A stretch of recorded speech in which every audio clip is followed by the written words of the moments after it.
Now this is the next question. अब ये है अगला सवाल. Please listen carefully. इसे ध्यानपूर्वक सुनिएगा. Praise the Lord, brother. जय मसीह की भाई. This is for 28th December 2021 question and answers meeting. ये 28 दिसंबर 2021 क्वेश्चन आंसर्स की सभा के लिए है. And we are continuing that meeting today. और हम उस सभा को आज कंटिन्यू कर रहे हैं. So we are continuing on with that questions. तो अब हम उन सवालों में भी कंटिन्यू कर रहे हैं, बढ़ रहे हैं आगे. The question says, सवाल ये कहता है, some sister has asked it. किसी बहन ने उसे पूछा है, I want to know something in detail. मैं कुछ बात विस्तृतता से जानना चाहती हूँ. In Bible, बाइबल में 2 helpers are mentioned. 2 मदद करने वालों का उल्लेख दिया गया है. One in Genesis 2:18.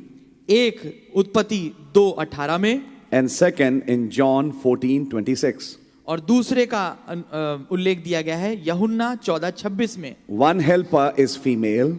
एक मदद करने वाली, एक सहयोगी जो है वो स्त्री है. Second helper is male. और जो दूसरा हेल्पर है, जो मदद करने वाला है, वो नर है, Holy Ghost. जो पवित्र आत्मा है. Both helper will appear in future.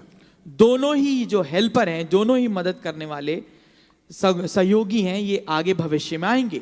Please explain it in detail. कृपया करके आप इसे विस्तृतता से समझाएं. God bless you for your question, sister. बहन, खुदावन आपको आशीष दे आपके सवाल के लिए. Let's turn to the scriptures. आइए वचनों में खोलें. Genesis chapter 2 उत्पत्ति उसका 2 अध्याय and verse 18. और उसकी 18वीं आयत. And it reads like this.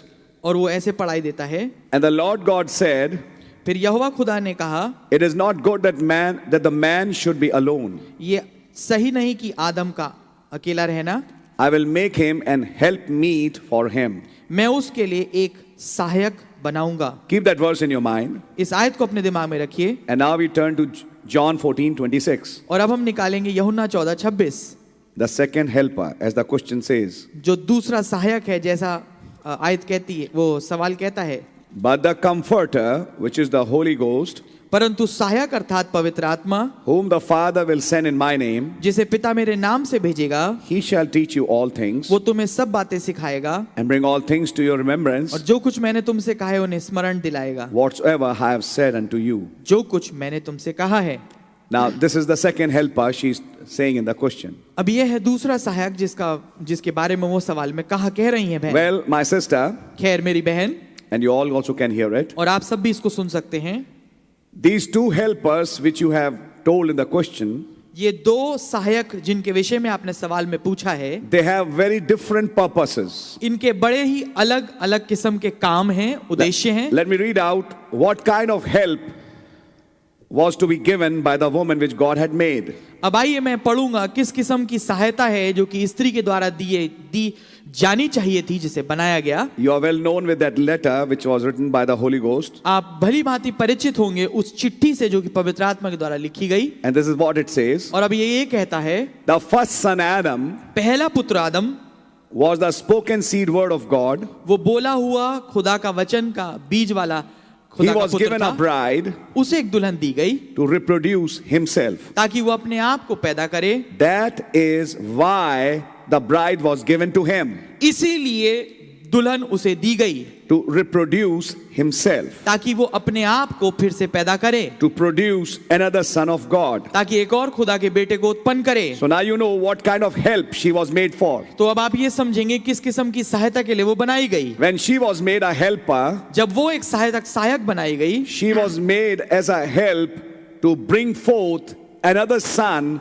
after his own kind. वो इसलिए सहायक बनाई गई ताकि वो एक और पुत्र को लेके आए उस आदम की समानता में. She was not just having fellowship. वो केवल संगति ही नहीं रख रही थी. That's what actually she was made for. वास्तविकता में इसलिए बनाई गई वो. But she was meant to reproduce Adam further down.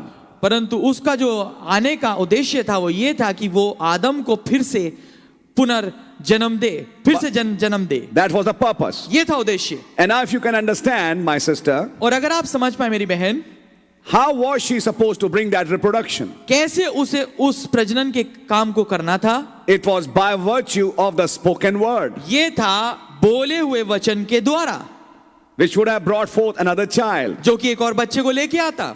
Are you understanding? क्या आप समझ रहे हैं? But now she fell from grace, पर अब वो अनुग्रह से गिर गई and now she is under redemption. और अब वो छुटकारे के नीचे है। So that helper fell.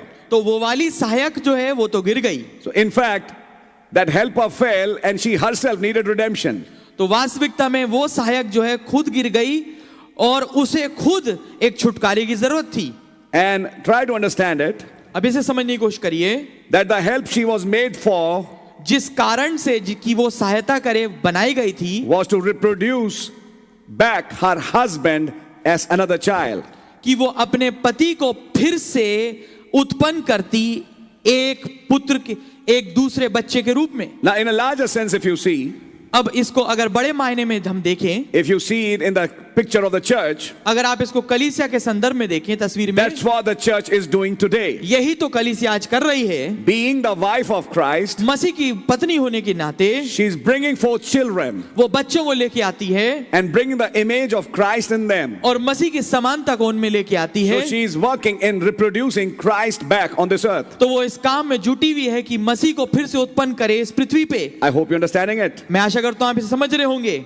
The second helper is male, the Holy Ghost. दूसरा सहायक वो नर है अर्थात पवित्र आत्मा। Now listen, the help that Holy Ghost gives अब आप देखिए जो सहायता पवित्र आत्मा देते हैं and the help that female gave, that is the wife which was made in the beginning, और वो bride, सहायता जो उस नारी ने दी थी जो कि पत्नी थी जो आरंभ में बनाई गई, there's a slight difference. थोड़ा इसमें फर्क है। The second help which is given by the Holy Ghost वो दूसरी सहायता जो पवित्र आत्मा के द्वारा दी जाती है is not a sexual birth now, ये कोई एक सेक्सुअल पैदाइश नहीं है, but it is a new birth. परंतु ये एक नया जन्म है। And it is not just a new birth. और केवल एक नया जन्म नहीं है, The help he gives, वो सहायता जो वो देते हैं he is a teacher. वो एक शिक्षक हैं। Amen। But that female, because of the fall, is not a teacher. परंतु वो जो नारी है एक गिरावट के कारण शिक्षक नहीं है। And a female can never be a teacher और नारी कभी भी एक शिक्षक नहीं हो सकती because she got deceived. क्योंकि वो धोखे में आ गई। That's what the scripture says. यही पवित्र शास्त्र कहता है That your women keep silent in the churches. कि तुम्हारी स्त्रियां कलीसियाओं में चुप रहें। I hope you're getting the message. मैं आशा करता हूं आप संदेश को समझ रहे होंगे। She cannot teach and be a helper like the Holy Ghost वो नहीं सिखा सकती और पवित्र आत्मा के समान एक शिक्षक नहीं बन सकती because she fell from grace. वो क्योंकि वो उस अनुग्रह से गिर गई है। But now you said both helpers will appear in future. अब आपने ये कहा कि दोनों सहायक जो हैं वो भविष्य में आते हैं। Amen. आमीन।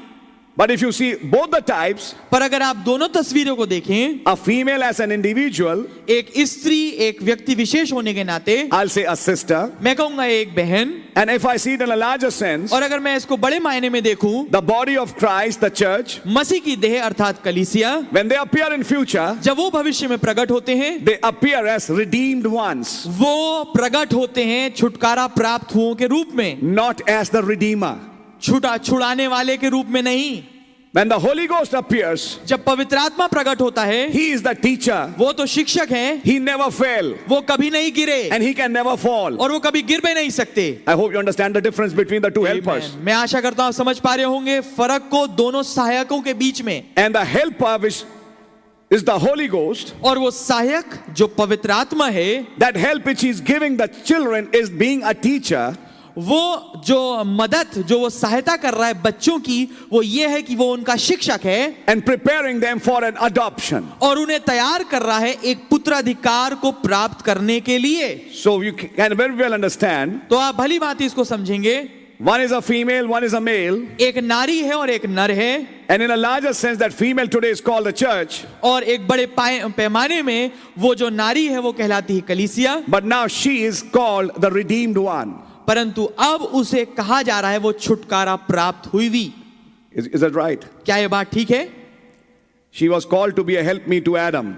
उसे बुलाया गया था कि वो आदम के लिए एक सहायक होती। What kind of help did she give Adam? किस किस्म की सहायता उसने आदम को दी? To fall. गिरने की। It may sound very blunt to you. बहुत ही साफ साफ आपको लगेगा ये, But read the message breach. पर संदेश पढ़िए फासला दरार। Adam, instead of receiving and hearing the word of God, listened to his wife and there they fell. आदम ने बनिस्बत इसके कि वो खुदा की सुनता और उसके वचन पे यकीन करता, उसने अपनी पत्नी की सुनी और गिर गया।